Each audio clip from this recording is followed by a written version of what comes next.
Hi everyone. I was contacted by two people about a video I did about budgets, and while they said they basically agreed with me on some of it, they said I didn't go into enough detail and I didn't figure in your wife or girlfriend having kids or having to take care of a parents. I wasn't going to do that. I don't know all those variables. I did it basically on one or two people. If you're living with your girlfriend, wife, whatever she basically is not going to add a lot. Your rent isn't going to change. Your electricity isn't going to change. She may need some things like to go buy some clothes. And I don't know how much money, I don't know what kind of arrangement, if you're going to give your wife money, if you're just going to buy things for her. I don't know. But basically, I was talking about living and what level of living you'd want to do. Like I said, there's guys who saying they can live on 500, and there's the common thought is 2,000 and above is the beginning of very good living there. I think so.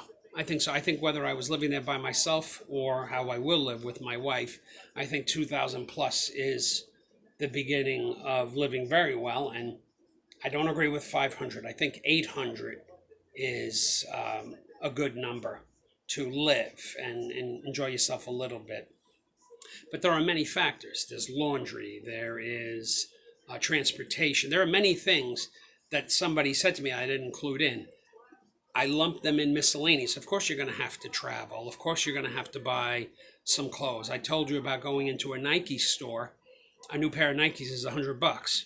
It's not cheaper there like everything else. Clothes are cheaper there, but they're usually stuff that not has been worn, but maybe was shipped over from a clothing store in America or Europe that was returned or didn't sell or whatever the case was. But you're going to have to buy new clothing. That comes under the miscellaneous area. Also, I don't know if I was so clear on insurance. I talked about people self insuring. And if you got money and you feel safe doing that, self insure. If you want to buy health insurance while you're there, do that. Um, I am looking and most likely going to buy inpatient, outpatient health insurance while I'm there. Um, that being said, that will be part of my budget. Um, I will have the emergency money I set aside. I said to bring or be able to get your hands on 3, 5, 10, 12, 15, $20,000, and it's that broad to have set aside in case you got to get out of that country in a hurry, in case you're sick, in case your wife is sick or whatever. Have 10, 12, 15, 2, whatever you can afford, have it set aside and put a big X on it. Uh, as I do research and see it, it's kind of difficult to open a Filipino bank account. It is doable, and plenty of people have done it. That's why I brought it up. It takes a little more doing, and you're kind of better off not putting too much money in there. So, as a foreigner, I would, as far as emergency funds, I would recommend keeping your credit card, putting X amount of money aside in an American bank that you can get to, and make sure you can get to it come hella high water. And then maybe opening a Filipino account where you can put some money. I have money set aside for emergencies. I will be buying health insurance. So my emergency money, God forbid I got to get out of there, God forbid my wife or I get sick, that's one thing. Um, my budget is my budget. I'll sock a little bit away when I'm not there. I'll still have to make sure my wife has for what she needs.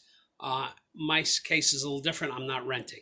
I wanted an asset. I wanted an asset over there. And who knows, 10, 15 years, that asset could be worth 3 times as much or it could be worth next to nothing. I don't know, but it's a nice house and we're not paying rent.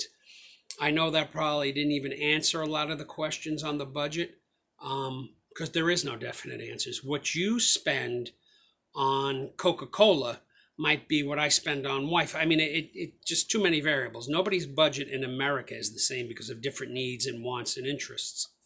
Um, I just wanted to touch on that. I am going to do a video about getting a visa and opening a checking account in the Philippines. It can be done. That's why I told people to do it. And then something fun. All right. I hope this was helpful.